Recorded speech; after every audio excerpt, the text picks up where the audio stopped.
নমস্কাৰः सर्वेभ्यः শুভদিনম। আজি আমি পঞ্চমটো পাঠৰ বিষয়ে পঢ়িম আৰু পঞ্চমটো পাঠ হৈছে সকালে নৱ উল্লাসः। এইটো এটা আচলতে গীত হয় আৰু এই গীতটোৱে তোমালোকে এতিয়া পঢ়িবলৈ পাবা। গতিকে এই গীতটোৰ এটা এটা শব্দৰ অৰ্থ আমি এতিয়া পঢ়িবলৈ ওলাইছো। কি আছে সকালে নৱ উল্লাসः। গীতটোৰ নাম হৈছে সকালে নৱ উল্লাসः। সকালে মানে হৈছে সকলোতে বা সম্পূৰ্ণ তেনেকুৱা অৰ্থত সকালা শব্দটো ব্যৱহাৰ হয়। তো সকালে সপ্তমীত আছে সকলোতে, নৱ মানে নতুন, উল্লাসः মানে হৈছে উৎসাহ, মানে সকলোতে নতুন উল্লাস দেখা পোৱা গৈছে বা নতুন উৎসাহ দেখিবলৈ পোৱা গৈছে। কিয় দেখিবলৈ পাইছে আমি এতিয়া পঢ়িম। কি কৈছে? চন্দ্ৰः অস্তম গচ্ছতি। চন্দ্ৰः মানে চন্দ্ৰমা, অস্তম মানে হৈছে অস্ত যোৱা, মাৰ যোৱা, গচ্ছতি মানে গৈছে। চন্দ্ৰ অস্ত গৈছে। ৰাতি চন্দ্ৰটো যেতিয়া অস্ত যায় তেতিয়া কি হয়? সূৰ্যः উদয়ম গচ্ছতি। সূৰ্যः উদয়ম গচ্ছতি মানে কি? সূৰ্যটোৱে বেলি কি হৈছে? উদয় হৈছে। ঠিক আছে, গচ্ছতি মানে হৈছে অৰ্থত ইয়াতে প্ৰকাশ হৈছে। তাৰপিছত কি আছে? পৰিতো ভৱতি প্ৰকাশः। পৰিতঃ মেইন শব্দটো কি? পৰিতঃ। পৰিতঃ মানে হৈছে সকলোতে। ইয়াৰ পিছত বিসৰ্গৰ পিছত ভ থাকিলে সেই বিসৰ্গটো উকাৰ হৈ যায়। পিছত তোমালোকে পঢ়িবলৈ পাবা ডাঙৰ হলে। তো পৰিতঃ মানে হৈছে সকলোতে, প্ৰকাশः মানে পোহৰ বা প্ৰকাশ কি হৈছে? ভৱতি মানে হৈছে। মন্দম চলতি সমীৰः। সমীৰः মানে হৈছে বায়ু, আৰু বায়ু কি হৈছে? মন্দম চলতি। মন্দম মানে হৈছে লাহে লাহে, আৰু চলতি মানে বৈছে বা চলিছে। ঠিক আছে, বায়ু কি হৈছে? লাহে লাহে বৈছে বা চলিছে। ঠিক আছে, এইটো তোমালোকে এতিয়া এইখিনি পঢ়িয়ে গম পাইছা যে এইটো এটা ৰাতিপুৱাৰ দৃশ্যৰ বৰ্ণনা কৰিছে কবিয়ে, হয়নে? তো এই গীতটো বহুত ধুনীয়া গীত হয়। তোমালোকে কেতিয়াবা যদি ইউটিউবত শুনিব পাৰিবা। সকালে নৱ উল্লাসः বুলি দিলেও গানটো আহি যাব, বা চন্দ্ৰহাস্তম গচ্ছতি, সূৰ্য উদয়ম গচ্ছতি বুলি দিলেও হ'ব। বহুত ধুনীয়া গান হয়। বাৰু মই তোমালোকৰ কাৰণে ডেছক্ৰিপশ্যনত বা কমেণ্টত মই তোমালোকক লিংকটো দি দিম, তোমালোকে নিশ্চয় শুনিবা। তাৰপিছত নেক্সট কি আছে? কলিকা বৃন্দম বিকশতি। কলিকা বৃন্দম বিকশতি মানে কলিকা বৃন্দ, মানে কলিকা বৃন্দ। কলিকা মানে হৈছে কলি, আৰু বৃন্দ মানে হৈছে গুচ্ছ, মানে একেলগে বহুত কেইটা থাকিলে সেইটো কি বুলি কব? কলিকা বৃন্দ। ঠিক আছে, কলিকা গছৰ কলিবোৰ কি হৈছে? বিকশতি। বিকশতি মানে ফুলি উঠিছে। ঠিক আছে, লতিকা বৃন্দম। বৃন্দম মানে ঠিক তেনেকে গুচ্ছ, গুচ্ছ মানে একেলগে সমূহ। ঠিক আছে, তো কি কৈছে? লতিকা বৃন্দম। আৰু লতিকা মানে লতা বিলাকো কি হৈছে? একেলগে বহুত লতা আছে, সেইকাৰণে কৈছে লতিকা বিলাকো কি হৈছে? বিলাসিতি। বিলাসিতি মানে হৈছে জিলিকি উঠিছে, মানে সূৰ্যৰ পোহৰ তাত মানে লতা বিলাকত, ফুল বিলাকত পোৱাৰ লগে লগে ফুলবিলাক বিকশিত হৈছে, ফুলৰ কলিবিলাক বিকশিত হৈছে, আৰু লতিকা বিলাকো কি হৈছে? গছ লতা বিলাক কি হৈছে? বিলাসিতি। বিলাসিতি মানে জিলিকি উঠিছে। ঠিক আছে, নিদ্ৰা তন্দ্ৰা ভগ্না। আৰু যেতিয়া ৰাতিপুৱা হয়, সূৰ্য উদয় হয়, তেতিয়া কি হয়? নিদ্ৰা। আৰু তন্দ্ৰা, তন্দ্ৰা মানে হৈছে এলাহ, নিদ্ৰা মানে টোপনি, আমাৰ কি হৈছে? ভগ্না মানে ভাঙি যায়, হয়নে? জনাহা কৰ্মণি লগ্নাহা। জনাহা মানে মানুহ বিলাকে, কৰ্মণি মানে কামত, লগ্নাহা মানে লাগি যায়, হয়নে? লগ্নাহা মানে লাগি যায়, কামত ধৰে। সকালে নৱ উল্লাসः। আৰু ৰাতিপুৱা হোৱাৰ লগে লগে কি হয়? সকলোৰে মনত এটা উৎসাহৰ ভাৱ থাকে, হয়নে? সেইটোকে সেইকাৰণে কৈছে সকালে মানে সকলোতে, নৱ উল্লাসः নতুন যেন উৎসাহ দেখিবলৈ পোৱা যায়। ঠিক আছে, তাৰ পাছত বদনে বদনে হাসः। বদন মানে হৈছে মুখ, মুখে মুখে কি দেখিবলৈ পোৱা যায়? হাসः মানে হাঁহিও দেখিবলৈ পোৱা যায়। নেক্সট কি আছে? পথি পথি। পথ মানে হৈছে ৰাস্তা, পথি মানে ৰাস্তাত। ঠিক আছে, তো ৰাস্তাই কি দেখাবলৈ পোৱা যায়? জনসঞ্চাৰ মানে মানুহৰ জনসমাগম দেখিবলৈ পোৱা যায়। নুপুৰা ৰৱা ঝংকাৰঃ। আৰু তেতিয়া কি হয়? কোনোবা মানে ধৰা একেলগে বহুত মানুহ আছে, তাতে কবিয়ে এনেকুৱা কল্পনা কৰিছে যে তাতে মহিলাও থাকিব, আৰু মহিলাৰ ভৰিৰ যি নুপুৰ, যি পায়েল থাকে, সেই পায়েলৰো যেন ঝংকাৰ শুনিবলৈ পোৱা গৈছে সেই মানে সমাগমতে। ঠিক আছে, তো নুপুৰা ৰৱা ঝংকাৰঃ। নুপুৰ মানে হৈছে পায়েল বা নুপুৰ, ৰৱ মানে হৈছে শব্দ, আৰু ঝংকাৰ মানে ঝুন ঝুন ঝুন বুলি যিটো মানে বাজে, সেই ঝংকাৰ বুলি কয় সেইটো। তো পায়েলৰো ঝংকাৰ ধ্বনি শুনিবলৈ পোৱা গৈছে। ৰৱ মানে ধ্বনি বা শব্দ। তাৰপিছত বিতপে খগকুলে ৰাৱঃ। ঠিক আছে, বিতপ মানে হৈছে গছ, বিতপে মানে গছত, গছত কি পোৱা যায়? খগ মানে চৰাই, কুল মানে চৰাই জাক। কুল মানে একেলগে বহুত চৰাই আছে সেইটোকে কুল বোলে। এনে কুল মানে বংশকো বুজায়, ইয়াতে একেবাৰে বহুত চৰাই একেলগে বুজাইছে। তো খগকুলৰ কি পোৱা যায়? ৰাৱহ মানে ধ্বনি শুনিবলৈ পোৱা যায়। ঠিক আছে, নেক্সট কি কৈছে? চৰিতুম চলিতাহা গাৱহ। আৰু ৰাতিপুৱা হোৱাৰ লগে লগে কি হয়? গাৱহ মানে গৰুবিলাক কি কৰে? চৰিতুম মানে চৰিবলৈ বুলি, পথাৰত চৰিবলৈ বুলি, চলিতাহা মানে গৈ আছে। ঠিক আছে, তাৰপিছত নেক্সট কি আছে? হাস্তে হাস্তে পত্ৰম। আৰু হাতে হাতে কি আছে? পাত আছে। বদনে বদনে স্তোত্ৰম। আৰু বদন মানে মুখে মুখে কি আছে? স্তোত্ৰ শুনিবলৈ পোৱা গৈছে। মানে হাতে হাতে পাত আছে মানে কি? পত্ৰ মানে কিতাপ বহি লৈ পেলাই পঢ়িবলৈ যোৱা হয় ৰাতিপুৱা ৰাতিপুৱা বিদ্যালয়ত, হয়নে? তো সেইকাৰণে কৈছে হাতে হাতে কি দেখা পোৱা গৈছে? অকনমান ডাঙৰ ল'ৰা ছোৱালী বিলাক যিবিলাক আছে তেওঁলোকৰ হাতে হাতে কি দেখিবলৈ পোৱা গৈছে? কিতাপ বহি দেখিবলৈ পোৱা গৈছে। আৰু বদনে বদনে স্তোত্ৰম। আৰু মুখে মুখে তেওঁলোকৰ কি দেখিবলৈ পোৱা গৈছে? স্তোত্ৰ শুনিবলৈ পোৱা গৈছে। খেলতি বালকা বৃন্দম। আৰু বালকা মানে একেবাৰে সৰু ল'ৰা ছোৱালী যিখিনি আছে সিহঁতে সেই বালকা বৃন্দ মানে সেই একেলগে বহুত ল'ৰা ছোৱালী, সৰু ল'ৰা ছোৱালীক বুজাইছে। সেইকাৰণে সৰু ল'ৰা ছোৱালী বিলাকে কি কৰিছে? খেলতি মানে খেলি আছে। ঠিক আছে, গীতম গায়ম গায়ম। আৰু তেওঁলোকে কেনেকে খেলিছে? গীতম গীত, গায়ম গায়ম গাই গাই পেলাই কি কৰিছে? তেওঁলোকে খেলি আছে। এতিয়া আহিব তোমালোকৰ এই যিটো ইমান ধুনীয়া এটা গীত, এই গীতটোৰ লিখকনো কোন হয় সেইটো পৰীক্ষাত আহিব পাৰে। তো তোমালোকে মনত ৰাখিবা, বাসুদেৱ দ্বিবেদী শাস্ত্ৰী। ঠিক আছে, আৰু গীতটোৰ সুৰটো তোমালোকৰ এনেকুৱা ধৰণৰ, চন্দ্ৰহাস্তম গচ্ছতি সূৰ্যঃ উদয়ম গচ্ছতি, এনেকুৱা ধৰণৰ গীত হয়। আৰু গীতটো যেতিয়া তোমালোকে শুনিবা তোমালোকে বৰ ভাল পাবা, আৰু তোমালোকৰ মুখস্থ ৰাখিবলৈও বৰ সুবিধা হব। ঠিক আছে, শব্দাৰ্থ, এতিয়া শব্দবিলাকৰ অৰ্থ দিব। কি কৈছে চোৱা, আমি পৰিতাহ মানে পাইছো হয়নে? পৰিতাহ মানে চাৰিওফালে, মন্দম মানে লাহে লাহে, মন্দম মন্দম বুলি কৈছিলে। সমীৰাহ মানে বায়ু, বৃন্দম মানে গুচ্ছ, ব্ৰাঞ্চ অফ ফ্লাৱাৰ্ছ। ঠিক আছে, মানে বহুত ফুলৰ একেলগে যেতিয়া থাকিব এইটো বৃন্দ বুলি কব। তাৰপিছত বিলাসতি মানে জিলিকিছে, বিকাশতি মানে ফুলিছে, নিদ্ৰা মানে টোপনি, তন্দ্ৰা মানে আলস্য, এলাহ এলাহ এলাহ ভাৱ, সকালে মানে সম্পূৰ্ণ বা সকলোতে, দুইটাতে হব। আমাৰ ইয়াতে সকালে নৱ উল্লাস মানে সকলোতে নৱ উৎসাহ দেখা পোৱা গৈছে, তাত সকলোতে অৰ্থাৎ হব। জনাহা মানে লোকসকল, কৰ্মণি মানে কামত, বদনি মানে মুখত, পাঠি মানে বাটত, ৰৱহ মানে শব্দ, বিতপে মানে গছত, খগহ মানে চৰাই, আৰু চৰিতুম মানে হৈছে চৰিবলৈ, গাৱহ মানে গৰুবোৰ, বহু বচনত আছে। এতিয়া তোমালোকক কি দিছে? অভ্যাস দিছে হা। আহা কি কৈছে? গীতম গীতটো স্বৰম স্বৰেৰে সৈতে, গায়েতো স্মৰতো চ, গোৱা চ মানে আৰু, স্মৰতো মনতো ৰাখিবা। ঠিক আছে, তাৰপিছত নেক্সট কি কৈছে? কথাইতো আম অথবা ন, মানে যদি শুদ্ধ হয়, লাইনটো যদি শুদ্ধ তেতিয়াহ'লে আম মানে য়েছ বুলি কবা।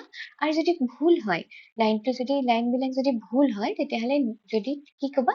ন বুলি কবা। ঠিক আছে, য়েছ নো কব দিছে, কথাইতো মানে কোৱা। কি কৈছে? কিম চন্দ্ৰঃ অস্তম গচ্ছতি, কি চন্দ্ৰ অস্ত গৈছে? আমি গীতটোতে পাইছো চন্দ্ৰঃ অস্তম গচ্ছতি বুলি আছে হয়নে? তো এইটো কি হব? আম। আম মানে কি? য়েছ।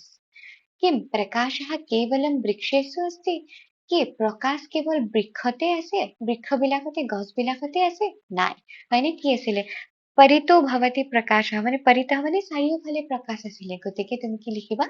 ন। ঠিক আছে,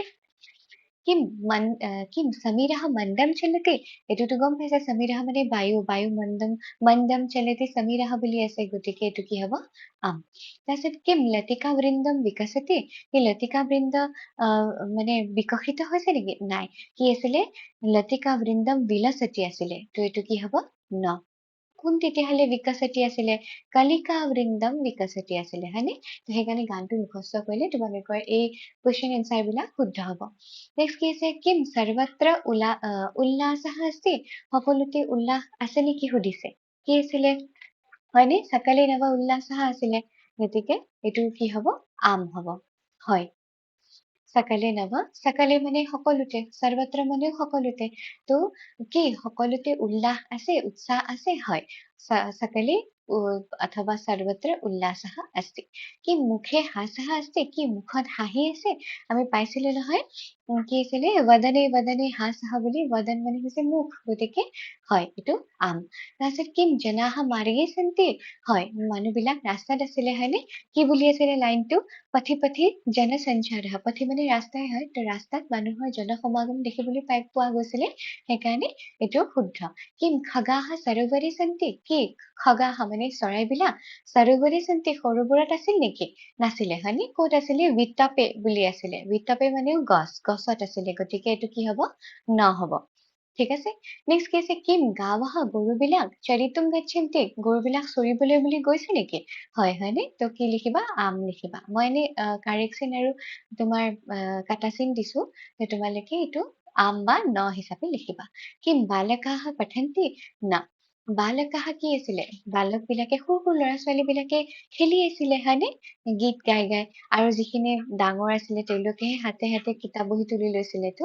বালকাহ না পঠন্তি মানে এইটো তোমাৰ নহয় ঠিক আছে এতিয়া কি কৈছে উত্তৰাণী লিখাটো এই প্ৰশ্নবিলাকৰ উত্তৰবিলাক তোমাক লিখিব দিছে সূৰ্যঃ কুত্ৰ গচ্ছতি মই তোমালোকক কৈছিলো এই যিকেইটা কৰে সোধে কুৱেশ্যন সেইকেইটাৰ ঠাইত তোমালোকে কি কৰিবা কুৱেশ্যনৰ এনচাৰ বিলাক লিখিবা সূৰ্যঃ কুত্ৰ গচ্ছতি সূৰ্যঃ উদয়ম গচ্ছতি সূৰ্যটো উদয় হৈছিলে হয়নে তাৰপিছত হস্তে হস্তে কিম হস্তি হস্তে হস্তে আচ্ছা সূৰ্য মানে সূৰ্যটো কুত্ৰ মানে ক'ত গচ্ছতি মানে গৈছে ঠিক আছে তো সূৰ্যটো কি হৈছে উদয়ম গচ্ছতি সূৰ্যটো উদয় হবলৈ গৈছে মানে উদয় হৈছে ঠিক আছে নেক্সট হস্তে হস্তে মানে হাতে হাতে কিম আস্তি কি আছে তো হস্তে হস্তে পত্ৰম আস্তি বুলি তোমালোকে লাইনটো পাবা নেক্সট কি আছে বালক বৃন্দম কিম কৰোতি বালক বৃন্দই মানে সৰু ল'ৰা ছোৱালী বিলাকে কিম কৰোতি কি কৰি আছিলে তো বালক বৃন্দম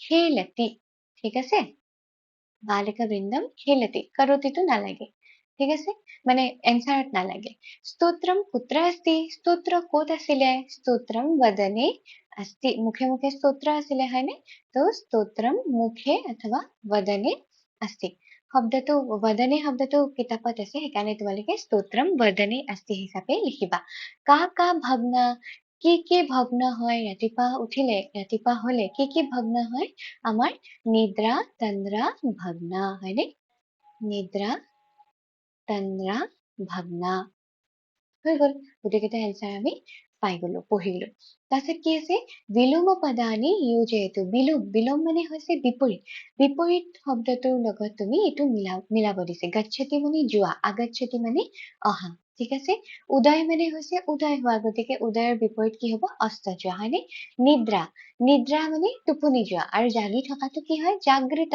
ঠিক আছে হাসহ মানে হাঁহি আৰু কন্দা হলে কি হব ৰোদনম হব সূৰ্য চন্দ্ৰ ঠিক আছে আৰু হস্ত হাত আৰু কি হব বিপৰীতে পাদহ মানে ভৰি ঠিক আছে তাৰপিছত নেক্সট কি কৈছে সমানাৰ্থকম পদম চিত্ৱা লিখতো মানে সমান অৰ্থক পদটো তুমি চিত্ৱা মানে বিচাৰি পেলাই চয়ন কৰি পেলাই লিখাটো মানে লিখা পথ মানে হৈছে ৰাস্তা আছিল হয়নে তো কি হব মাৰ্গ ঠিক আছে তো পথি সপ্তমীত আছে ৰাস্তাত তো মাৰ্গী হৈ গৈছে ঠিক আছে মাৰ্গী মানেও ৰাস্তাত পৰিতাহ মানে কি পৰিতাহ মানে সকলোতে আছিলে হয়নে তো সেইকাৰণে সৰ্বতঃ মানেও কি সকলোতে মন্দম মানে কি লাহে লাহে তো ইয়াতে কি হব শনি আচ্ছা এইকেইটা শব্দৰ অৰ্থ জানানে নাই ভৱন মানে হৈছে ঘৰ ঠিক আছে আৰু আপন মানে হৈছে দোকান আপনে মানে দোকান তো পথি সেইকাৰণে মাৰ্গ হৈ যাব পৰিতাহ মানে চাৰিওফালে পুৰতাহ মানে কি সন্মুখত উভয়তঃ মানে উভয় ফালে মানে দুইফালে মন্দম মানে লাহে লাহে শীঘ্ৰম মানে সোনকালে ধাৱনম মানে দৌৰা ঠিক আছে তাৰপিছত জনাহা মানে লোকবিলাক মানুহবিলাক হয়নে তো কি হব মনুষ্যাহ বালকাহ মানে সৰু ল'ৰা ছোৱালী বিলাক ছাত্ৰাহ মানে ছাত্ৰবিলাক উল্লাসাহ মানে হৈছে উৎসাহ হয়নে এতিয়া প্ৰসন্ন মানেও কি প্ৰসন্ন হোৱা মানে কি প্ৰসন্ন হোৱাটো আমি অসমীয়াতো কওঁ হয়নে ভাল লগা ধৰণৰ এটা ভাৱ জিজ্ঞাসা মানে হৈছে জিজ্ঞাসা মানে তোমাৰ মনলৈ কিবা কিবি প্ৰশ্ন অহা সেইটোক জিজ্ঞাসা বুলি কয় উল্লাসা শব্দটোৰ জৰিয়তে কি বুজাব উৎসাহ শব্দটো বুজাব বিতাপহ মানে হৈছে বৃক্ষহ ঠিক আছে আৰু ফল মানে তোমালোকে জানা ফল পুষ্পম মানে তোমালোকে জানা তোমাৰ পুষ্পম মানে হৈছে পুষ্প বা ফুল ঠিক আছে নেক্সট কি আছে নিৰ্দেশনানুসাৰম পুৰেতো নিৰ্দেশ অনুসৰি তোমালোকক পূৰণ কৰিব দিছে মানে এই খালী ঠাইবিলাক পূৰ কৰিব দিছে ঠিক আছে কি আছে পঠতি পঠন্তি বহুবচনে যেনেকে পঠতিটো কি হ'ব বহুবচনত পঠন্তি হ'ব ঠিক তেনেকে গচ্ছন্তি একবচনত কি হ'ব গচ্ছতি হ'ব ঠিক আছে এইটো টি হলে একবচনত হয় আৰু নৈতন্ত হৈ গলে সেইটো বহুবচনত হৈ যায় ঠিক আছে চলন্তিৰ একবচনত কি হ'ব সেই একেই হ'ব চলতি নটো গুচাই দিবা একবচনত তাৰ বিকাশতি বহুবচনত কি হ'ব ন এটা লাগিব হয়নে বিকাশন্তি বিলাসন্তি একবচনত কি হ'ব বিলাসতি ভৱতি বহুবচনত কি হ'ব বহুবচন বুলি ক'লে তাত এটা ন লগাই দিব লাগিব হয়নে ভৱন্তি তাৰপিছত খেলতি বহুবচনত কি হ'ব খেলন্তি আমি অৰ্থবিলাক ইতিমধ্যে পাইছো পঠতি মানে পঢ়া গচ্ছতি মানে যোৱা চলতি মানে যোৱা একেই মানে চলি ফুৰা বা যোৱা খোজ কঢ়া এনেকুৱা অৰ্থত হয় এইটো একবচনত পঠতি বহুবচনত পঠন্তি মানে এটা লৰাই যদি পঢ়ে তেতিয়া পঠতি হ'ব ৰামঃ পঠতি আৰু যদি পঠন্তি হয় ছাত্ৰাঃ পঠন্তি মানে বহুত ছাত্ৰ একেলগে পঢ়িছে তেতিয়া এইটো বহুবচন পঠন্তি হৈ যাব ঠিক আছে ঠিক তেনেকে ৰামঃ গচ্ছতি ছাত্ৰাঃ গচ্ছন্তি ঠিক আছে বহুবচনত গচ্ছন্তি হৈ যাব ঠিক আছে চলন্তি মানে যোৱা বিকাশতি মানে বিকশিত হোৱা ফুলি উঠা বিলাসতি মানে কি বিলাসতি মানে তোমালোকে ইতিমধ্যে পাইছা জিলিকি উঠা হয়নে ভৱতি মানে হোৱা অৰ্থাৎ মানে হোৱা অৰ্থাৎ কি হয় তোমাৰ ভৱতি হয় হোৱা হৈছে এইবিলাক অৰ্থাৎ ভৱতি ভৱন্তি হয়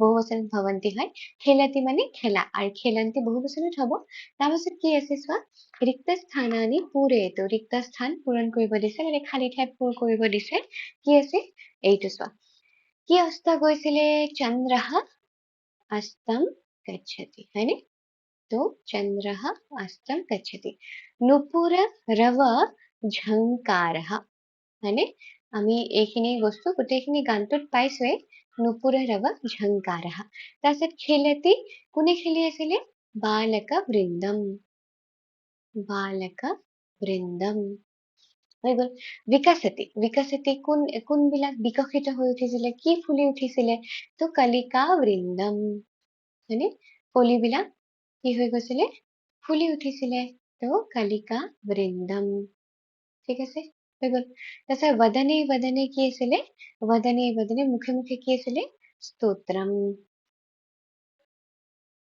হয়নে তাৰপাছত সকালে নৱ উল্লাস হয়নে वदने वदने स्तोत्रम হৈ গৈছে আৰু वदने वदने হাসহও হ'ব কাৰণ গানটোত দুইটাই আছে তো হাসহও হ'ব আৰু वदने वदने স্তোত্ৰমো হ'ব তোমালোকে যিটো লিখা দুইটাই হ'ব দুইবাৰ আছে মানে वदने वदने হাসহ এবাৰ আছে আৰু वदने वदने স্তোত্ৰম এবাৰ আছে এতিয়া কি কৈছে বিভক্তিম বচনম চ লিখতো বিভক্তি আৰু বচন সেই দুইটাই তোমাক লিখিব দিছে কি আছে হস্তে হস্তেৰ বিভক্তি হ'ব সপ্তমী বিভক্তি আমি এইবিলাক পঢ়িম দেই পিছত কেনেকে কি বিভক্তি কি হয় বচন কি হয় এইবিলাক আমি ভালকে পঢ়িম তো কি হৈছে হস্তে মানে এই পদটো বিভক্তি লিখিব দিছে কোনটো বিভক্তিত আছে সপ্তমী বিভক্তিত আছে আৰু বচন কি আছে একবচনত আছে আমি অকনমান দেৰিকে পঢ়িম একবচনম ঠিক আছে নেক্সট কি আছে সূৰ্যঃ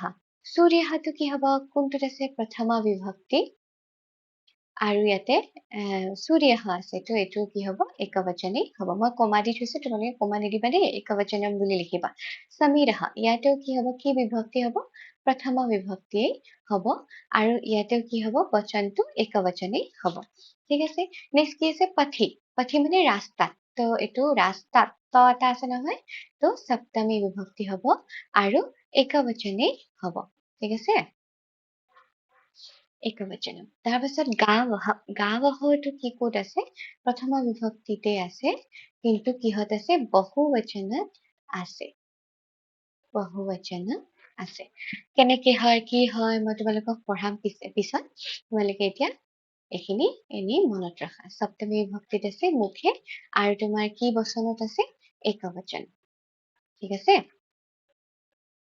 একবচনী ঠিক আছে বা সৰি একবচনম লিখিবা একবচনম হৈ গৈছে এতিয়া কি কৈছে এই যে তোমালোকক বিভক্তি বিলাক দিলে হয়নে, তো কাৰক বিভক্তিৰ বিষয়ে তোমালোকক এতিয়া জানিবলৈ বুলি দিছে। কি কৈছে জ্ঞাতব্যম মানে জনা উচিত। কি জনা উচিত? শ্লোকম এনাম এই শ্লোকটোক ধ্যানেনা পঠন্তু ধ্যানেৰে খুব মনোযোগেৰে পঢ়া। ৰাম ৰাজমণিহি মই যে কৈছিলো বিসৰ্গৰ পিছত কেতিয়াবা ভ থাকিলে হ থাকিলে ৰ থাকিলে কি হৈ যায় বিসৰ্গটো ওকাৰ হৈ যায় ঠিক আছে।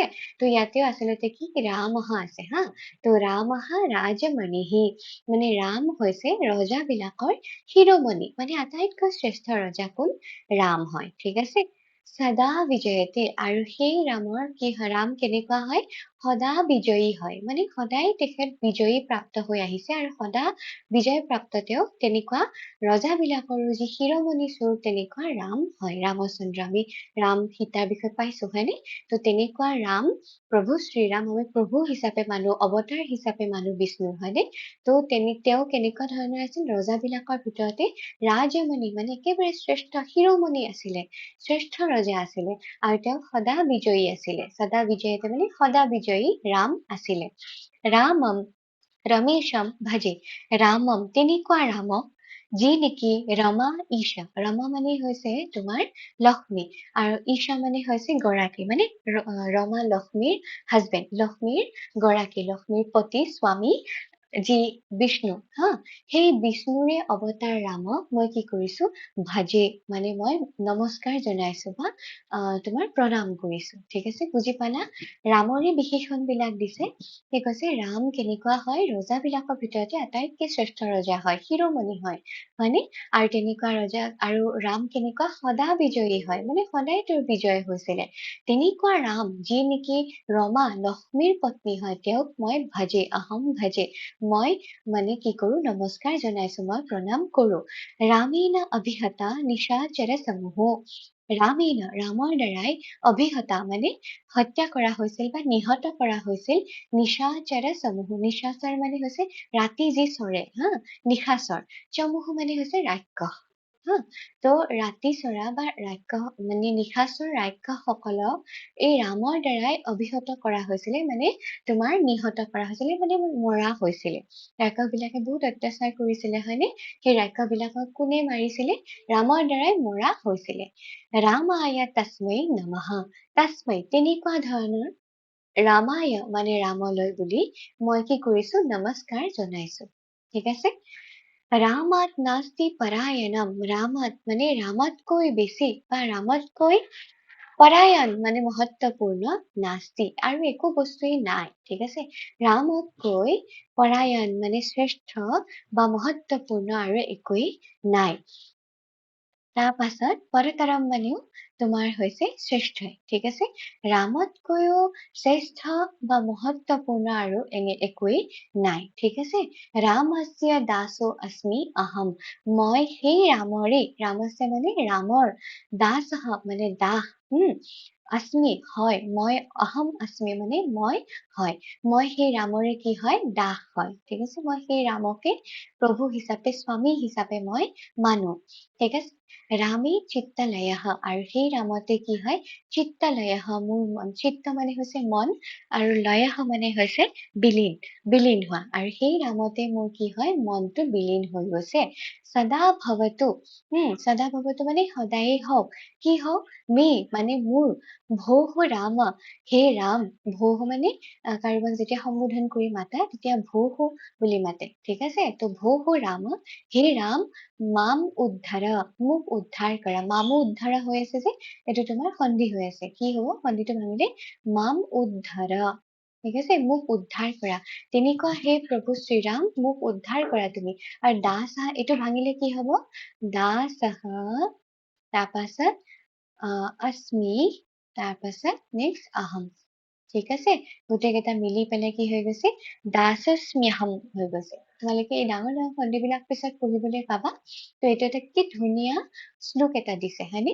ৰাম ৰাজমণিহি সদা বিজয়তে ৰামম ৰমেশম ভজে ৰামেণ অভিহতা নিশাচৰ চমুঃ ৰামায় তস্मै নমঃ ৰামাত নাস্তি পৰায়ণম পৰतरम रामस्य दासोऽस्म्यहं रामे चित्तलयः सदा भवतु मे ভো ৰাম মামোদ্ধাৰ। ঠিক আছে, এতিয়া ইয়াতে মানে কি হৈছে, এই মই যিকেইটা গোল গোল কৰি দিম সেইকেইটাত তোমাৰ ৰামঃ, ঠিক আছে, ৰামম, গোটেই কেইটাতে বিভক্তি আছে, ৰামেণ, তাৰপিছত ৰামায়, ঠিক আছে, ৰামাত, ৰামাস্য, ৰামে, ভো ৰাম, ইয়াত একো বিসৰ্গ চিসৰ্গ নাই হয়নে, এইকেইটাই ইয়াতে দিয়া আছে। ঠিক আছে, তো আমি পঢ়ো আহা। এইকেইটা তোমাৰ প্ৰথম বিভক্তি, দ্বিতীয় বিভক্তি চব একবচনৰ ৰূপত আছে দেই। আমি পিছত একবচন, দ্বিবচন, বহুবচন এইবিলাক পঢ়িম।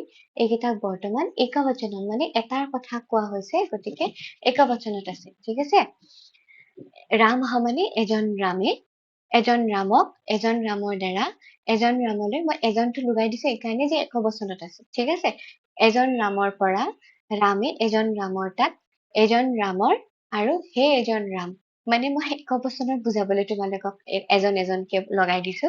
এতিয়া চোৱা, আমি প্ৰথমে বিভক্তি আমি অসমীয়াটো পঢ়িছো, সেই বিভক্তি বিলাক আমি অলপমান মনত কৰো। প্ৰথমা বিভক্তি কি আছিলে, প্ৰথম বিভক্তি ই এ, হয়নে? দ্বিতীয় বিভক্তি কি আছিলে, ক। তৃতীয় বিভক্তি কি আছিলে, ৰে দি দ্বাৰা, তোমালোকে নিশ্চয় চবেই জানা হয়নে, নাজানিলেও জানি থবা দেই। চতুৰ্থ বিভক্তি কি, অক লৈ, মানে কেতিয়াবা অক শব্দটোও হয় ব্যৱহাৰ, ক শব্দটোও পোৱা যায়, আৰু কেতিয়াবা লৈ শব্দটোও পোৱা যায়। ঠিক আছে, তাৰপিছত পঞ্চম বিভক্তি কি আছিলে, ৰ পৰা, মেক্সিমাম পৰাই হয়। তাৰপিছত ষষ্ঠী বিভক্তি এটা আছে, ষষ্ঠী বিভক্তি ৰ, আৰু সপ্তমী বিভক্তি ত। এইকেইটা মানে কি, ই এ ক ৰে দি দ্বাৰা অক লৈ ৰ পৰা ত ৰ, এইবিলাক কি হয়, এইবিলাক হয় তোমাৰ বিভক্তিৰ চিহ্ন। ঠিক আছে, অসমীয়াত মানে ৰামে কথাটো কৈছে, ৰামে এইটো যে আছে ৰামে এই বুলি কোৱাৰ লগে লগে, ধৰা ৰামে কৈছে, মই এটা বাক্য কৈছো, ৰামে কৈছে, তো ৰামে কৈছে বুলি কোৱাৰ লগে লগে এই ৰামে বোলা হয়তো কি আছে, ইয়াতে এ লাগি আছে, ৰামে, হয়নে? তো এই বুলি জনাৰ লগে লগে আমি গম পাম যে এইটো প্ৰথম বিভক্তিত আছে। ঠিক আছে, ঠিক তেনেকে ৰামক মাতাচোন, তো ৰামক বুলি কোৱাৰ লগে কি আছে, তাত দ্বিতীয় বিভক্তি আছে, হয়নে? তাৰপিছত ৰামৰ দ্বাৰা কথাটো কোৱা হৈছে, বা ৰামেদি চাইকেলেদি গৈছো বা চাইকেলেৰে গৈছো বুলি কওঁতে আমি কি কওঁ, চাইকেলেৰে, তো ৰে বুলি আছে, চাইকেলেদি বা চাইকেলৰ দ্বাৰা গৈছো বুলি কলে ৰে দি দ্বাৰা গোটেই কেইটা পোৱা গৈছে, হয়নে? তো ৰে দি দ্বাৰা দেখিছো মানে কি, এইটো তৃতীয় বিভক্তিত আছে। তাৰপিছত চতুৰ্থ বিভক্তি, যেনে ৰামলৈ বুলি মই উপহাৰটো দিছো, ঠিক আছে, বা ৰামক পুৰস্কাৰটো দিয়া, তো তাতেও পাওঁ আমি, হয়নে? তো অক লৈ দেখিলে আমি কি গম পাওঁ, আচ্ছা ৰামক দিয়া বা ৰামলৈ বুলি দিয়া বুলি কলে ইয়াতে কি আছে, চতুৰ্থ বিভক্তি আছে। পঞ্চমী বিভক্তি কি আছে, ৰ আৰু পৰা, মানে ৰামৰ পৰা মই 5 টকা পাম, তো ৰামৰ পৰা দুইটাই দেখিবলৈ পোৱা যায়, হয়নে? তো এইটো মানে কি, ৰামৰ পৰা বুলি কোৱাৰ লগে লগে তোমালোকে গম পাবা কি, ৰামৰ পৰা বুলি কোৱাৰ লগে লগে সেইটোত কি আছে, পঞ্চমী বিভক্তি আছে। ঠিক আছে, তাৰপিছত ৰামৰ মাক শকুন্তলা, ঠিক আছে, মই জাষ্ট এনে কৈছো, তো ৰামৰ মাক শকুন্তলা, তো ৰামৰ বুলি কোৱাৰ লগে লগে সেইটো কি হৈছে, ষষ্ঠী বিভক্তি হৈ গৈছে। ঠিক আছে, তাৰপিছত ৰামত মানে হৈছে তোমাৰ কি, ৰামৰ তাত মোৰ মানে আমি ৰামত বুলি ডাইৰেক্ট নকওঁ, ৰামত মোৰ বিশ্বাস আছে এনেকে নকওঁ, ৰামৰ তাত মানে মোৰ কলমটো আছে, বা ৰামৰ তাত মোৰ বিশ্বাস আছে, হা, তো এনেকে কওঁ। তো তটো দেখিলে তোমালোকে কি গম পাবা, এইটো তোমাৰ চিন বুলি তোমালোকে গম পাবা। ঠিক আছে, নেক্সট তোমাৰ, আৰু যেতিয়া সম্বোধন কৰি মাতা তেতিয়া তোমাৰ কি হয়, প্ৰথম বিভক্তি হয়। এতিয়া এই যে ই এ ক ৰেডি দ্বাৰা অক লৈ ৰ পৰা ত ৰ, এইবিলাক তোমাৰ কি হৈছে, অসমীয়া বিভক্তিত, অসমীয়া ভাষাত তোমাৰ বিভক্তিৰ চিন। ঠিক আছে, এতিয়া আমি সেইটো সংস্কৃততো আমি কি কৰিব লাগে, ধুনীয়াকে যেতিয়া সংস্কৃততো তুমি প্ৰয়োগ কৰিবা, কেনেকে সংস্কৃতত গম পাবা, কেনেকে দেখুৱাবা, তো ৰামঃ মানে ৰামে, ঠিক আছে, ৰামম মানে ৰামক, ৰামেণ মানে হৈছে ৰামৰ দ্বাৰা, ৰামায়া মানে ৰামলৈ বুলি বা ৰামক, ঠিক আছে, ৰামাত মানে ৰামৰ পৰা, ৰামে মানে ৰামৰ তাত, ৰামস্য মানে হৈছে ৰামৰ, আৰু হে ৰাম মানে হে ৰাম। ঠিক আছে, তো এতিয়া তোমালোকে বুজি পালা বিভক্তি চিন বিলাক সংস্কৃতত এনেকে একাৰ এনেকে তেনেকে লগাই নিদিয়ে, আমাৰ যেনেকে অসমীয়াত দিয়ে তেনেকে লগাই নিদিয়ে, অলপ বেলেগ ধৰণে বিসৰ্গ হৈছে, কৰবাত ম হলন্ত হৈছে, কৰবাত ৰামেণ হৈ গৈছে, এইবিলাক আমি যেতিয়া শব্দৰূপ পঢ়িম, শব্দৰূপ বিলাকত আমি ধুনীয়াকে মুখস্থ কৰিব পাৰিম। ঠিক আছে, তো এতিয়া বৰ্তমান এইটোৱে মনত ৰাখিবা, ৰামঃ মানে হৈছে ৰামে, মই ইয়াতে লিখিয়ে দিছো ৰামম মানে হৈছে ৰামক, ৰামেণ মানে হৈছে ৰামৰ দ্বাৰা, ৰামায় মানে হৈছে ৰামলৈ বুলি, ৰামাত মানে হৈছে ৰামৰ পৰা, ৰামে মানে হৈছে ৰামৰ তাত, ৰামস্য মানে হৈছে ৰামৰ। ঠিক আছে। এতিয়া যেতিয়া প্ৰথমৰ বিভক্তি হয় তেতিয়া কিছুমান কি আছে কাৰক আছে। কাৰক মানে কি? কাৰক মানে হৈছে ধৰা মই এটা ক্ৰিয়া লিখো কৰিছে। ঠিক আছে। কৰিছে বুলি এটা ক্ৰিয়া এটা লিখিছো হয়নে? কৰিছে, খাইছে, গৈছে এইবিলাক কি হয়? ক্ৰিয়া মানে কিবা এটা কাম কৰা বুজায় হয়নে? তো কৰ্তা, কৰ্ম, কৰণ, সম্প্ৰদান, অপদান, অধিকৰণ এই গোটেই কেইটাৰে কি আছে? ক্ৰিয়াৰ লগত সম্বন্ধ আছে। সহজতে বুজাবলৈ বুলি মই কি ক'ম? ধৰা কিবা এটা সৰ্বনাম বা সংজ্ঞা। সৰ্বনাম আৰু সংজ্ঞা জানানে তোমালোকে? সংজ্ঞা মানে হৈছে নাম। ধৰা ৰাম, যদু, মধু এইবিলাক সংজ্ঞা। ঠিক আছে। আৰু সৰ্বনাম কোনবিলাক? যিবিলাক আমি সংজ্ঞাৰ নামৰ সলনি ব্যৱহাৰ কৰো, যেনেকে তেওঁ, এওঁ, সিহঁত হয়নে? এইবিলাক কি হয়? সৰ্বনাম। তো সৰ্বনাম আৰু সংজ্ঞাবিলাকৰ কি হৈছে? ক্ৰিয়াৰ সৈতে সম্বন্ধ দেখুৱাবলৈ কিছুমান বৰ্ণসমূহ ব্যৱহাৰ কৰা হয়। ঠিক আছে। এইবিলাক বৰ্ণ ব্যৱহাৰ কৰা হয়। ঠিক আছে। তো এই বৰ্ণসমূহকে কি বুলি কোৱা হয়? কাৰক বুলি কোৱা হয়। আৰু সেই কাৰক বিলাককেই কি কৰে? কাৰক বিলাক দেখুৱাবলৈ বুলিয়ে বিভক্তি চিনবিলাক ব্যৱহাৰ কৰা হয়। যেনেকে ই, এ, ক এইবিলাক বিভক্তি চিন হয়। এই কাৰক বিলাক বুজাবলৈ বুলিয়ে এই বিভক্তি চিনবিলাক বুজোৱা হয়। এতিয়া কাৰক বুলি কলে কি বুজি পাবা? যে ক্ৰিয়াৰ সৈতে সংজ্ঞা বা সৰ্বনামৰ সম্বন্ধ দেখুৱাবলৈ যি বৰ্ণসমূহ ব্যৱহাৰ কৰা হয় সেই বৰ্ণসমূহকে কাৰক বুলি কোৱা হয়। ঠিক আছে। এতিয়া চাবা, মই যদি কওঁ ৰামে কৰিছে, এইটো ক্ৰিয়া আৰু ৰামটো হৈছে তোমাৰ সংজ্ঞা। তো সম্বন্ধ আছে নে নাই? কোনে কৰিছে বুলি কুৱেশ্যন সুধিলেই, এই ক্ৰিয়াটোক কিবা এটা কুৱেশ্যন সুধিলেই কি হৈ যাব? ৰামে কৰিছে বুলি কুৱেশ্যনটো ওলাই যাব হয়নে? তাৰ পাছত কৈছে, ৰামক কৈছে, কাক কৈছে বুলি সোধাৰ লগে লগে কি আহি যাব? ৰামক কৈছে। তো ৰামম বুলি আহি যাব হয়নে? তো এই ৰামমৰ কাৰ লগত সম্বন্ধ আছে? তোমাৰ ক্ৰিয়াটোৰ লগত, কৈছে লগত ধুনীয়াকে সম্বন্ধ আছে। ঠিক আছে। নেক্সট, ৰামৰ চাইকেলেৰে গৈছে। কিহেৰে গৈছে বুলি কোৱাৰ লগে লগে চাইকেলেৰে গৈছে। চাইকেলেৰে এই সংজ্ঞা শব্দটোৰ লগত গৈছে ক্ৰিয়াটো কি ধুনীয়া সম্বন্ধ এটা আছে হয়নে? ঠিক তেনেকে দিছে। ঠিক আছে। ৰামক দিছে বা যিকোনো, শকুন্তলাক দিছে, যিকোনো আৰু কৌশল্যাক দিছে। তো ৰামক দিছে। ৰামক দিছে, কাক দিছে বুলি সোধাৰ লগে কাক দিছে? ৰামক দিছে বুলি ওলাই পৰে, এনচাৰটো ওলাই পৰে হয়নে? তো কি হৈছে? এই ৰামক দিছে মানে এই ৰামায় সম্প্ৰদান কাৰকৰো কি হৈ গৈছে? তোমাৰ এই ক্ৰিয়াটোৰ সৈতে সম্বন্ধ আছে। ঠিক আছে। তাৰ পাছত লৈছে, ৰামৰ পৰা লৈছে বা ৰামৰ পৰা দিছে। কাৰ পৰা লৈছে? ৰামৰ পৰা। ঠিক আছে। ৰামৰ পৰা লৈছে। কাৰ পৰা লৈছে বুলি সোধাৰ লগে লগে কি এনচাৰ ওলাই পৰিব? ৰামৰ পৰা লৈছে বুলি ওলাই পৰিব হয়নে? তো লৈছে লগত এই সংজ্ঞাটোৰো কি আছে? তোমাৰ সম্বন্ধ আছে। তাৰ পাছত ঠিক তেনেকে ক'ত আছে? ক'ত আছে? ৰামৰ তাত আছে। ঠিক আছে। ৰামৰ তাত আছে। ক'ত আছে বুলি সোধাৰ লগে লগে কি হৈ যাব? তোমাৰ ধুনীয়াকে ৰামৰ তাত আছে বুলি এই ক্ৰিয়াটোৰ লগত ৰামৰ তাত বুলি যিটো আছে সেইটোৰ কি হৈ গৈছে? তোমাৰ ধুনীয়াকে সম্বন্ধ এটা দেখুৱাবলৈ পাৰিছো হয়নে? তো গতিকে এই গোটেই কেইটা কি হব? ৰামঃ, ৰামম, ৰামেণ, ৰামায়। সংস্কৃতত বা অসমীয়াত ৰামে, ৰামক, ৰামৰ দ্বাৰা, ৰামলৈ বুলি, ৰামৰ পৰা, ৰামৰ তাত, ৰামৰ হয়নে? এই গোটেই কেইটাৰে কি আছে? তোমাৰ ধুনীয়াকে এই ৰামৰ বাহিৰে এই গোটেই কেইটাৰে কি আছে? ক্ৰিয়াৰ সৈতে তোমাৰ কি আছে? ধুনীয়া সম্বন্ধ আছে। আৰু যেতিয়া কৰ্তাটোৰ ক্ৰিয়াৰ সৈতে ধুনীয়া সম্বন্ধ এটা আমি দেখিম সেইটো কি বুলি কব? কৰ্তা কাৰক বুলি কব। আৰু কৰ্ম মানে যেতিয়া কাক দিছে, কাক বুলি সুধিম, কাক বুলি যেতিয়া আমি প্ৰশ্ন সুধিম তেতিয়া যি ওলাই পৰিব, ঠিক আছে, সেইটো হব কৰ্ম। ঠিক আছে। কাক দিছে, কাক কৈছে, হা ধৰা ৰামে লক্ষ্মণক কৈছে। ৰামে কাক কৈছে বুলি সোধালে কি ওলাই পৰিব? ৰামে লক্ষ্মণক কৈছে। তো লক্ষ্মণক, ৰামক, এইটো কি হৈছে? কৰ্ম। ঠিক আছে। তো কৰ্ম, যেতিয়া কৰ্মৰো কি থাকে? সেই ক্ৰিয়াৰ লগত সম্বন্ধ থাকে, সেইকাৰণে সেইটো কৰ্ম কাৰক বুলি কব। ঠিক তেনেকে কি হব?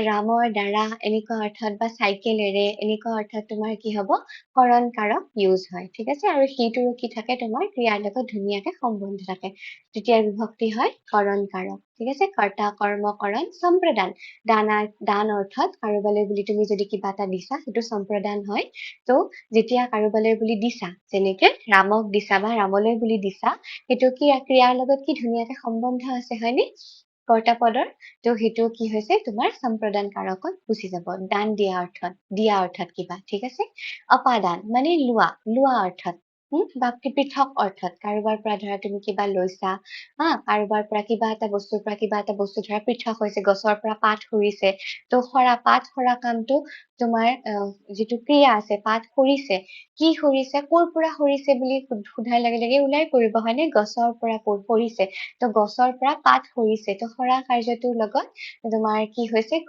তোমাৰ গছৰ পৰা এইটোৰ কি হৈছে ধুনীয়াকে মিল আছে ঠিক আছে ধুনীয়াকে ক্ৰিয়াৰ লগত সম্বন্ধ ঘটিছে গতিকে সেইটো অপাদান কাৰক বুলি কোৱা হ'ব ঠিক আছে পঞ্চমী বিভক্তি হ'ব আৰু অধিকৰণ মানে হৈছে কোনোবা এটা বস্তুক অধিকাৰ কৰি পেলাই যিটো বস্তু থাকিব ধৰা কি হৈছে তুমি ধৰা এখন কিতাপৰ টেবুল এখন ধৰা ঠিক আছে এনেকে টেবুলৰ ওপৰত ধৰা তুমি ঘড়ীটো ৰাখিছা তো ঘড়ীটো ক'ত আছে এই টেবুলখনক অধিকাৰ কৰি আছে মানে টেবুলখনত আছে তো টেবুলখন কি হৈ যাব অধিকৰণ ঠিক আছে আমি কি কৈছিলো ৰামৰ তাত এই গুণটো আছে এটা গুণ সেইটো ক'ত আছে ৰামৰ তাত আছে ঠিক আছে তো ৰামটো কি হৈ যাব অধিকৰণ আৰু সেই অধিকৰণৰ তোমাৰ কি হয় কৰ্তাৰ লগত ধুনীয়াকে ক্ৰিয়াৰ সৈতে ধুনীয়াকে সম্বন্ধ থাকে তো সেইকাৰণে অধিকৰণ কাৰক বুলি কোৱা হয় ঠিক আছে বুজি পাইছা কৰ্তা কৰ্ম কৰণ সম্প্ৰদান উপাদান অধিকৰণ পিছলে আৰু বেছি ভালকে বুজাম তোমালোকক এতিয়া বৰ্তমান এনেই এইখিনি বুজি লোৱা ঠিক আছে কৰ্তা কাৰকত কি হয় প্ৰথম বিভক্তি কৰ্ম কাৰকত দ্বিতীয় বিভক্তি কাৰণ আমি গমে পাইছো কাৰণ কৰণ কাৰকত কি হয় তোমাৰ তৃতীয় বিভক্তি সম্প্ৰদান দিয়া অৰ্থত সদায় চতুৰ্থ বিভক্তি হয় অপাদান মানে পৃথক কৰা অৰ্থত কাৰোবাৰ পৰা লোৱা অৰ্থত অপাদান হয় তেতিয়া সেইটো পঞ্চম বিভক্তি আৰু অধিকৰণ মানে অধিকাৰ কৰি থকা বস্তুত কি হ'ব তোমাৰ সেইটো সপ্তমী বিভক্তি হয় এতিয়া তোমাৰ কি আছিলে ৰাস্তাই কি আছিলে পথি জনসঞ্চাৰ বুলি আছিলে ৰাস্তাই কি আছিলে মানুহৰ সমাগম আছিলে তো মানুহৰ সমাগম ক'ত আছিলে কি বস্তুক অধিকাৰ কৰি পেলাই আছিলে ৰাস্তাটো অধিকাৰ কৰি পেলাই আছিলে হয়নে সেইকাৰণে তাত অধিকৰণ হৈ যাব ঠিক তেনেকে আমি উদাহৰণ বিলাক আমি পঢ়িবলৈ পাম ঠিক আছে কিন্তু ৰামস্য ঠিক আছে ৰামস্য মানে হৈছে ৰামৰ এইটো মানে তোমাৰ ষষ্ঠী বিভক্তি যেতিয়া এনেকুৱা পদ এটা পাবা সেই পদটোৰ ক্ৰিয়াৰ সৈতে কোনো ধৰণৰ ক্ৰিয়াৰ সৈতে সম্বন্ধ নাথাকে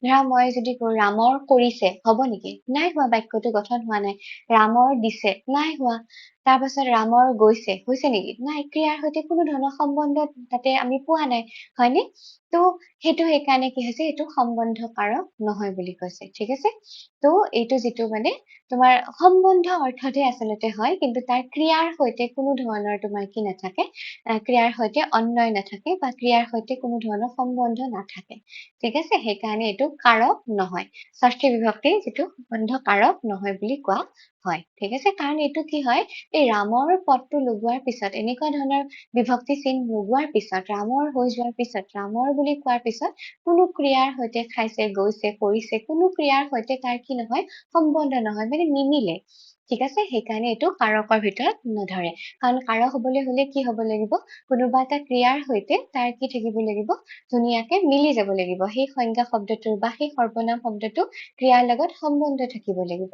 ঠিক আছে এতিয়া ধৰা কি হৈছে ৰামে কৈছে ৰামক কৈছে হয়নে ৰামৰ দ্বাৰা কোৱা হৈছে ৰামলৈ বুলি দিছে ৰামৰ পৰা লৈছে ৰামৰ তাত কি ধুনীয়াকে এইবিলাক যিবিলাক আমি চিন পাইছো চিনেৰে সৈতে গোটেই বিলাকতে কি হৈছে তোমাৰ সেই গোটেই বৰ্ণসমূহে ইয়াতে বিসৰ্গ আছে ৰাম ম হলন্ত আছে ৰামেৰ ন হৈ গৈছে ৰামায় হৈছে গোটেই বৰ্ণসমূহে কি কৰিছে তোমাৰ ক্ৰিয়াৰ সৈতে অন্যয় দেখাইছে ক্ৰিয়াৰ সৈতে সম্বন্ধ দেখাইছে সেইকাৰণে এইবিলাক কাৰক বুলি কোৱা হয় ঠিক আছে কিন্তু এই ষষ্ঠী বিভক্তিটোৱে কি কৰিব পাৰিছে একো কৰিব পৰা নাই তোমাৰ ক্ৰিয়াৰ সৈতে মানে তোমাৰ অন্যয় বা মিল দেখুৱাব পৰা নাই সেইকাৰণে ষষ্ঠী বিভক্তি সম্বন্ধ কেতিয়া কাৰক নহয় বুলি কৈছে ঠিক আছে আৰু ভৌ হে ৰাম ভৌ বা হেৰা বা হে মানেও হেৰা ৰাম ইয়াতে তোমাৰ কি হব প্ৰথমা বিভক্তি হব আৰু এইটো কাৰক নহয় ঠিক আছে एवं प्रकारेण এনেদৰে एवं प्रकारेण মানে কি এনেদৰে কৰ্তৃকাৰকম কৰ্মকাৰকম কৰণকাৰকম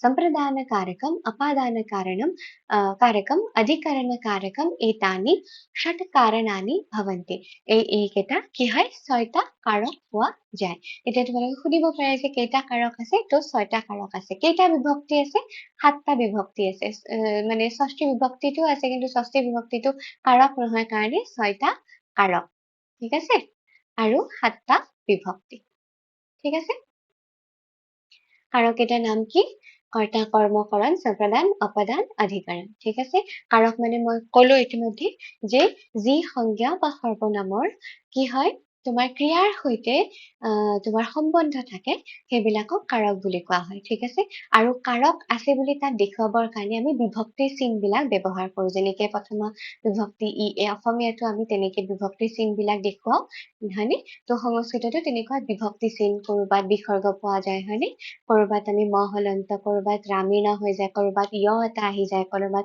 ত হলন্ত আহি যায় এইবিলাক কি হয় বিভক্তিৰ চিন হয় ঠিক আছে তো কাৰক বুজাবলৈ হলে এই বিভক্তিৰ চিন বিলাকে ব্যৱহাৰ কৰা হয় ঠিক আছে আজিলৈ ইয়াতে সামৰিছো নেক্সট ক্লাছত আমি ইয়াৰ পিছত যিটো পাঠ আছে ষষ্ঠ পাঠ সেইটো আমি পঢ়িম ঠিক আছে সকলোকে নমস্কাৰ জনাইছো আৰু সামৰিছো ধন্যবাদ